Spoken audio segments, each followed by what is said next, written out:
더불어민주당 이재명 대선 후보가 내일 경선에서 맞붙었던 이낙연 전 대표와 전격 회동합니다. 한편 국민의힘에서는 윤석열 경선 후보의 전두환 옹호 발언에 이어 이른바 개 사과 사진이 논란이 되고 있습니다. 두 분과 함께 이 정치권 소식들 짚어보겠습니다. 박창환 장한대 교수, 이기재 동국대 겸임 교수 자리하셨습니다. 어서 오십시오. 네, 안녕하세요. 네, 이재명 후보와 이낙연 전 대표 드디어 만나게 됩니다. 내일 오후 3시에 종로의 한 찻집에서 만난다고 합니다. 그동안 무효표 논란도 있었고 그리고 그 후에 이제 국감도 있었기 때문에 그런 걸 감안하더라도 14일 정도 후에 만나는 거기 때문에 다소 늦은 게 아니냐 이런 분석도 있습니다. 그렇죠. 골이 깊었던 만큼 만나는데 시간이 좀 걸렸습니다. 사실 민주당 경선에서 불복 사태가 일어날 거라고 그 누구도 예상하지 못했던 일이고 그만큼 후유증이 컸습니다.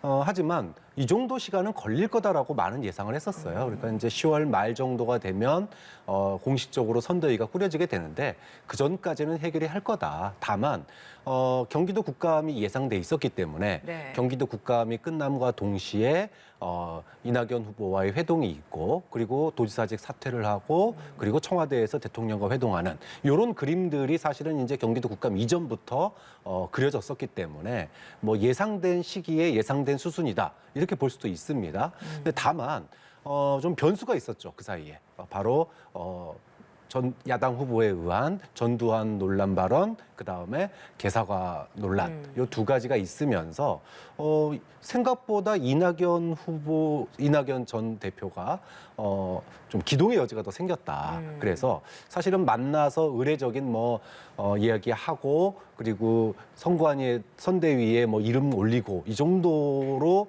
끝날 수도 있는 사안인데. 지금 이 야당발 이 호재가 민주당으로서는 이제 생겼기 때문에 이낙연 대표로서는 뭔가 본인이 적극적으로 선대위에 또는 선거운동에 뛰어들 수 있는 지지층에게 명분을 만들어 준 겁니다. 그러다 보니까 내일 생각보다 이낙연 후보의 그 발언의 어떤 폭, 그러니까 이재명 후보에 대한 지지나 또는 정권 재창출에 대한 그런 의지의 폭, 발언들, 그다음에 선대위에서의 그런 지위, 역할 이런 부분들이 생각보다 커질 수 있겠다. 그럼 내일 회동 이후에 이런 것들이 결정이 빨리 날 수 있을 것이다까지 전망을 하시는 건데요. 네, 그렇죠. 사실은 거쳐가는 의례 단계일 수 있었는데 이낙연 후보로서는 그동안의 지지층 눈치를 안 볼 수가 없었거든요. 그런데 지금은 민주당 지지층이 윤석열 후보의 발언으로 결집을 하고 있는 그런 시기다 보니까 이낙연 후보가 자연스럽게 그 흐름 속에서 선대위에 녹아설 수 있는 그런 어떤 흐름. 그래서 좀 정치는 타이밍이 예술이다라고 그랬는데 시기가 공교롭게도 이낙연 후보가 적극적으로 선대위에 뛰어들 수 있는 환경을 만들어줬기 때문에 내일 회동에서 결과가 예상치보다 조금 좋은 이재명 후보로서는 그런 결과로 이어질 가능성이 있지 않나 이렇게 조심스럽게 예측을 해봅니다. 네, 윤석열 후보의 실언이 하나로 뭉쳐서 힘을 합칠 수 있는 동력까지 제공을 한 상황이다. 그래서 이낙연 후보가 더 강하게 어떤 표현을 할 수 있을 것이고 지지자들도 끌어모을 수 있을 것이다. 이런 전망을 하셨습니다. 어떤 의견이십니까? 그렇죠. 비슷한 생각을 갖고 있습니다. 어쨌든 상당히 화학적 결합이 쉽지 않을 거라고 예상을 했는데 윤석열 후보의 전두환 발언이 좀 도움을 준 것 같고 그리고 어쨌든 간에 지금 대장동 이슈 때문에 결국 이제 3차 선거인단의 이제 의회 표의 득표 상황 때문에 지금 이낙연 후보 측에서는 이건 결국 민심이 움직인 건데 좀 지켜보자 이런 관망세였고 결국 이제 국감을 지켜봤겠죠. 국감을 지켜보고 국감에서 새로운 어떤 이슈가 이제 나오거나 이제 이재명 후보가 견디지 못할 상황이 되면 후보 교체론까지 이제 다시 이제 나올 것이다 이런 예상이 일부 있었을 거라고 보는데 국감에서 결론은 이게 상당히 장기화될 것이고 진영 대 진영의 어떤 논쟁이 계속 될 것이지 바로 결론이 안 나겠다는 판단을 했을 것이고 그러면 이제는 더 이상 머뭇거릴 수는 없겠다. 그리고 주변에서 얼마나 많이 설득을 했겠습니까 후보를. 그런 면에서는 이제 선대위 구성에 협조를 할 수밖에 없는 상황에 좀 몰렸다고 보고요. 선대위 구성 같은 경우는 보면은 경선에서의 사실 패한 후보를 이렇게 품기가 그렇게 여러 가지 도구나 방법 수단들이 있는 건 별로 아니거든요. 왜냐하면 대부분 경선에서 낙선한 후보는 이제 공동선대위원장으로 이제 영입을 이제 하거나 아니면 그 캠프에 있었던 유력 인사들 일부를 뭐 주요 보직, 예를 들면 뭐 선대위가 구성되면 뭐 상황실장이든 무슨 본부장이든 뭐 대변인이든 이렇게 임명하거나 혹은 그 후보가 주장했던 여러 가지 공약 중에 좀 쓸만한 것들을 이제 뭐 자기가 이제 이거는 잘 실현하겠다 이런 예. 이제 메시지를 내면서 이제 그 화합형으로 이제 끌고 가는 건데 그런 측면에서는 근데 저는 이번에 이낙연 후보 캠프 측에서는 아마도 저는 공동선대위원장보다는 단독 어떤 선대위원장 구조를 선호하지 않을까 이런 생각을 합니다. 저는 물밑에서 그런 제안은 좀 충분히 했을 거라고 봐요. 왜냐하면 이제 공동선대위원장 그러면 일반적으로 경선에 뛰었던 사람들을 다 그냥 선대위원장으로 네. 하는 건데 그러면 뭐 정세균 후보나 추미애 후보, 뭐 박영진 후보 다 이렇게 하는 건데 그러면 이낙연 후보의 격이 좀 떨어지는 모습이 있지 않습니까? 그렇기 때문에 무슨 상임 선대위원장이든 아니면 단독 선대위원장을 실무적인 어떤 협상 과정에서는 요구하지 않았을까 예상을 해보는데 뭐 내일 뭐 결론 과정에서 내일 만난 과정에서 이재명 후보가 얼마나 이낙연 후보를 우대할지는 좀 지켜볼 필요가 있다고 생각합니다. 알겠습니다. 이번에는 여론조사 결과 하나를 좀 보면서 질문을 드려볼게요. 한국갤럽에서 조사를 한 사자 대결, 가상 대결에 대한 여론조사 결과입니다. 보면 윤석열 후보, 그러니까 국민의힘 후보로 윤석열 후보가 등판을 했을 때 사자 대결로 보면 이재명 후보가 34%, 윤석열 후보가 31%, 그리고 안철수 후보가 9%, 심상정 후보가 7%고 홍준표 후보가 국민의힘 후보가 됐을 때 사자 대결을 보면 이재명 후보가 33%, 홍준표 후보가 30%, 그리고 안철수 후보 10%, 심상정 후보 8% 이렇게 나오고 있습니다. 어쨌든 저 결과는 보면 국민의힘 후보로 누가 나오더라도 이재명 후보가 앞서고 단 오차 범위 내에서의 앞서는 접전이 펼쳐질 것이다. 이런 분석일 것 같습니다. 이걸 통해서 저희가 좀 알 수 있는 건 어떤 의미일까요? 네, 사실은 뭐 경기도 국감을 통해서 뭔가 극적인 변화가 있을 거다 이렇게 예상한 사람은 별로 없었습니다. 그러니까 야당이 그분 이코르 그분이 바로 이재명이다라고 호언장담을 했지만 그걸 입증할 한 방이 나올 게 별로 없다. 이게 대체적인 예측이었거든요. 그럼 한 방을 기대하지 않았습니다. 한 방보다는 논리적으로 이재명 후보를 갖다가 코너로 몰아서 좀 대답을 궁색하게 만드는 거. 이게 그 국민의힘이 보여줄 수 있는 최고의 카드였는데 두 번의 그 경기도 국감을 통해서 사실 그게 크게 성공하지 못했거든요.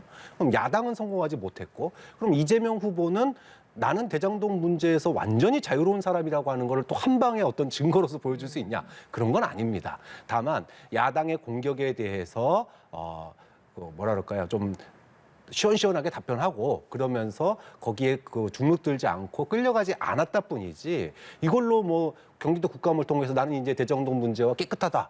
이렇게 털고 갈 수 있는 사안이 아니다. 원래 대장동 의혹은 두 가지 산을 넘어야지 해결됩니다. 하나는 법적인 그 판단이고요. 그다음에 또 하나는 정치적인 판단인데 이번 경기도 국감은 그 정치적인 판단 속에서 이재명 후보가 잘 그래도 견뎌냈구나. 잘 돌파할 수 있겠구나. 그런 가능성을 보여준 것에 불과하지 아직 나머지 50%인 법적 판단이 남았기 때문에 이것이 직접적으로 여론조사에 미칠 영향은 그렇게 크지 않다라는 거죠. 그런 점에서 본다면 이번 야당 이 경기도 국감을 통해서 야당 후보들이 지지율이 그렇게 크게 오르지 않은 건 결국은 국민의힘 야당 의원들이 경기도 국감에서 제대로 못했다. 이런 것의 반영이라고 본다면 기존의 여론조사가 그대로 유지되는 이런 형태가 나올 수밖에 없는 거죠. 어떤 의미로 해석하셨습니까? 그러니까 갤럽 조사는 이제 전화 면접에 의한 조사거든요. 그러니까 이제 시청자들이 자꾸 이제 혼란스러운 부분이 ARS 조사는 지금 윤석열 후보든 홍준표 후보든 가상 대결에서 이재명 후보를 압도적으로 뭐 한 10% 이상씩 그 이기는 그 결과들이 나오고 있고 이거는 이제 전화 응답원 조사이기 때문에 갤럽 조사 같은 경우는 지금까지도 계속 이재명 후보가 조금씩 앞서 왔습니다. 그래서 지난달의 조사도 그 이재명 후보 대 윤석열 후보의 가상 대결 같은 경우에 44대 41 정도로 있었고 그다음에 홍준표 후보와의 가상 대결도 뭐 한 3, 4% 정도 했거든요. 그래서 이번 조사하고 큰 차이는 없습니다. 근데 이번 조사는 이제 1대1의 가상 대결이 아니라 이제 사자 구도를 집어넣었다는 이제 특징이 있는데 결국 이제 안철수 그다음에 심상정 후보를 집어넣은 특징이 있거든요. 근데 여기서 이 결과에서 보면은 심상정 안철수 후보가 9%에서 7%, 그리고 다른 그 뭐 홍준표 후보를 이제 반영했을 때도 10%에서 8% 이런 정도의 그 표를 얻었어요. 네. 그건 뭐냐면 이재명, 홍준표 후보 같은 경우에 지금 이재명 그다음에 뭐 홍준표 후보든 윤석열 후보든 지금 여야의 1위, 1, 2위 주자들이 계속 그 여러 가지 구설에 휘말리면서 지지율에 반등을 못 하고 있습니다, 현재. 그러다 보니까 한 5% 내외로 5% 이하를 기록하던 이제 안철수, 심상정 후보가 상당히 10%대까지 올라오는. 그러니까 오히려 중도의 다른 영역의 이 확장성이 이제 오히려 그 제한을 받으면서 제3의 후보에게 이제 지지율이 올라가는 효과가 있고 여전히 20% 정도는 지금 무응답으로 네. 이제 지지 후보가 없다고 하고 있거든요. 그래서 지금 이제 대선이 이제 4개월 조금 더 남았는데 이제 4개월 그다음에 100일 이내로 들어가면 이제 양 후보 진영은 이제 크게 자신의 선택을 바꾸지 않습니다. 거의 고정적으로 좀 35%대는 고정적으로 갈 거라고 보고 결국은 이제 심상정 안철수 후보를 찍든 이렇게 이제 중도로 가는 이런 이제 표 그다음에 무응답으로 아직도 이제 그 후보를 선택하지 못한 표, 이 표를 어떻게 끌어오느냐의 문제이기 때문에 저는 이 여론조사 결과를 통해서 여야 후보의 1등 주자들이 좀 더 중도로 선회하고 그리고 본인이 여러 가지 구설수를 빨리 해명해내야 그 일을 탈환하지 않을까 이렇게 생각합니다. 예. 본격적으로 이재명 후보는 대선 행보를 이제 시작할 것 같은데요. 국감 마치고 나서 첫 행성지가 바로 5.18 광주 묘지였고 그 후에 김해 봉화마을이었습니다. 첫 행선지로 이런 두 곳을 택하는데도 다 정치적인 어떤 전략이 있지 않겠습니까? 어떤 전략이 녹아 있다고 보십니까? 그렇죠. 뭐 이재명 후보로서는 지금 가장 넘어야 될 산이 불복 논란, 경선 불복 논란에 따른 지지층 결집이 가장 큰 화두 아니겠습니까? 그러면은 상징적인 의미로서 5.18 광주묘역 그리고 봉화마을 이 두 군데는 뭐 꼭 거쳐야 될 뭐 의례 행사다 이렇게 봐야 되는데 때마침 이재명 후보로서는 진짜 울고 싶은데 뺨 때려준 격으로 이 윤석열 후보의 이 전두환 발언이 뭐 굉장히 저는 이재명 후보에게는 호재로 지금 작용하고 있다. 여러모로. 내부가 혼란스러울 때는 외부로 시선을 돌리는 것, 외부의 적에게 시선을 돌리는 게 가장 기본적인 전략입니다. 그런데 내부의 그런 그 원팀을 만들어야 될 지금 그 경기도 국감 이후에 최대 과제가 됐는데 윤석열 후보가 저렇게 어떻게 보면은 민주당의 가장 큰 뭐라 그럴까요? 아픔의 원흉인 전두환 정권에 대해서 옹호하는 듯한 발언, 거기다가 국민을 조롱하는 듯한 그 개사과까지 연이어 벌어지고 있으니까 시선을 자연스럽게 윤석열 후보에 대한 공세로 돌리면서 광주와 그리고 봉화마을을 돌았다. 그러면은 이것이 의미하는 바는 이번 기회를 놓치지 않고 지지층을 빠른 속도로 결집하겠다 이런 의도가 있는 거죠. 저는 굉장히 좋은 전략이었고 시기가 굉장히 좋았다. 하필 또 윤석열 후보의 그런 논란성 발언들이 있는 것과 겹쳤기 때문에 네. 뭐 이재명 후보로서는 정말 울고 싶은데 뺨 맞은 격으로 굉장히 타이밍이 아주 좋았다고 볼 수 있을 것 같습니다. 그러니까 민주당의 텃밭이라서 찾아가는 데는 또 의미도 있는데 시기적으로 또 이런 전두환 옹호 발언이 있었던 그 시기라서 또 더 큰 시너지 효과가 있었을 것이다. 이렇게 또 이야기를 하시는 것 같습니다. 윤석열 후보 발언을 저는 그 타겟팅해서 바로 5.18 묘역으로 갔다고 생각하고요. 그래서 저는 뭐 전략상은 당연히 이제 뭐 여당의 전략상 하는 건데 저는 이제 전두환 그 표지석, 그러니까 비석을 이제 밟으면서 윤석열 후보를 이야기한 그 워딩이 있잖아요. 뭐 예를 들어서 존경하니까 뭐 여기서 뭐 윤석열 후보는 못 밟았을 것이다 이렇게 표현했던 부분을 들으면서 사실 저는 좀 여러 가지 생각하게 되더라고요. 뭐냐면 우리가 전두환을 전혀 옹호할 생각이 없습니다. 저는 뭐 전두환 시대에 뭐 일부 긍정적 효과도 있었겠지만 워낙 사실 뭐 쿠데타로 집권한 정권이고 그때도 5.18 광주를 학살한 정권이었고 그 이후에도 뭐 기업의 비자금이라든가 여러 가지 문제를 일으켰기 때문에 아무리 그 시대에 좋았던 뭐 일부가 있더라도 옹호할 생각이 전혀 없지만 근데 동시에 우리가 이제 대선 주자고 이제 국민의 대통령 그러니까 여당의 이제 주자가 됐지 않습니까? 네. 그러면 이제 대통령 후보가 이제 후보로서 이제 대통령이 된다는 것인데, 그럼 이제 대한민국 대통령이 현대사의 그 아픔을 어떻게 긍정적으로 승화하고 국민 통합으로 나가야 되는 그런 중요한 리더의 역할이 있을 텐데, 거기서 뭐 전두환 뭐 비석을 밟으면서 뭐 이렇게 하는 모양이 저는 썩 좋게 보이지는 않더라고요. 그래서 이제 국가 지도자의 이제 격을 좀 이제 높여갔으면 좋겠다, 이런 말씀을 드리고 싶고, 예. 역시 같은 차원에서 권양숙 여사를 만나서 권양숙 여사가 이제 노무현 대통령과 하고 좀 많이 뭐 닮은 모습을 뭐 보이고 있다, 이런 표현도 했잖아요. 그 뭐 시원시원하게 말하고 뭐 비유를 잘 섞고 이런 표현을 가지고 이제 말씀하신 것 같은데, 저는 이재명 후보와 노무현 대통령은 좀 많이 비슷하면서도 많이 다르다, 이런 생각을 하거든요.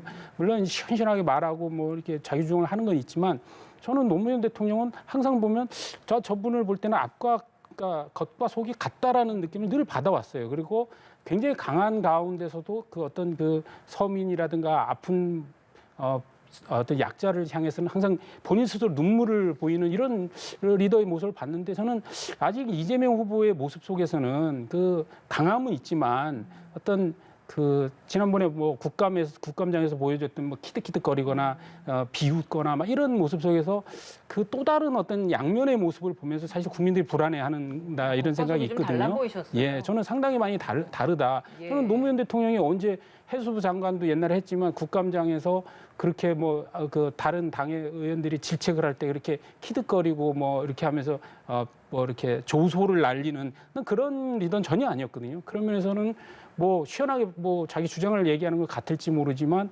어떤 다른 모습을 좀 많이 본다, 이런 측면에서 말씀을 드리고 싶습니다. 예, 무게감이 더 필요하다라는 이야기까지 해주셨습니다. 이렇게 이재명 후보는 광주 묘지를 참배를 하면서 대선 행보를 시작했고, 그러면서 윤석열 후보를 이렇게 비판하는 전략을 구사를 했는데, 그렇다면 윤석열 후보는 이 수렁에서 어떻게 빠져나가고 있는가, 이 부분도 짚어봐야 되지 않겠습니까?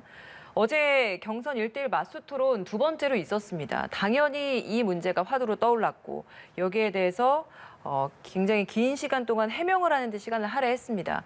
어제 맞수 토론 총체적으로 어떻게 보셨는지, 총평과 함께 이 해명이 실질적으로 어느 정도 논란을 해소시킬 수 있는 해명이 충분하게 됐다라고 보시는지 한 말씀 해주시죠. 글쎄요, 어제 토론을 보면서 자기가 잘못했다, 사과한다, 예. 라고 그러면서 빨리 정책 토론하자.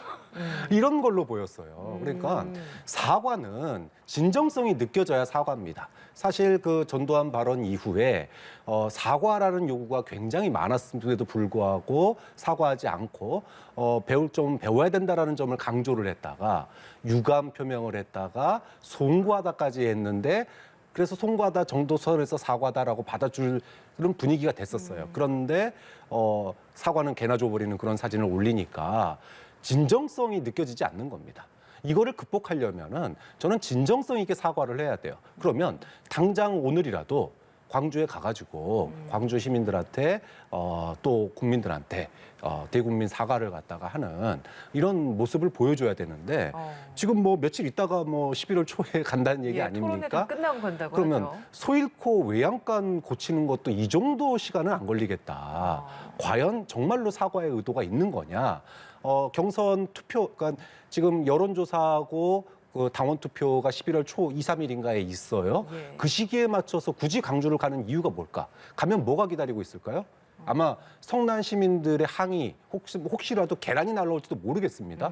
자, 충분히 해명되지 않은 상태에서 자기 일정 다 소화하다가 불쑥 그 투표 시기에 앞서서 광주를 방문하면 항의 시위대와 맞불 거고 맞부닥치는 장면이 TV에 나올 텐데, 이거를 지지층에게 보여주려고 가는 건가라고 하는 이런 의심부터 할 수밖에 없는 거예요. 그러니까 지금 개사과 그 투척으로 인해서 가뜩이나 진정성이 지금 의심받고 있는 형국에 네. 진정성 있는 사과가 전제되지 않는 그런 호남 방문이나, 사실은 지난번에 유감 표명 때도 나중에 내가 다 호남 가서 다독이고 않을 거다라고 얘기를 했어요. 그것조차도 마치 굉장히 시혜적인 태도였단 말이에요. 나중에 내가 다 안아주면 돼.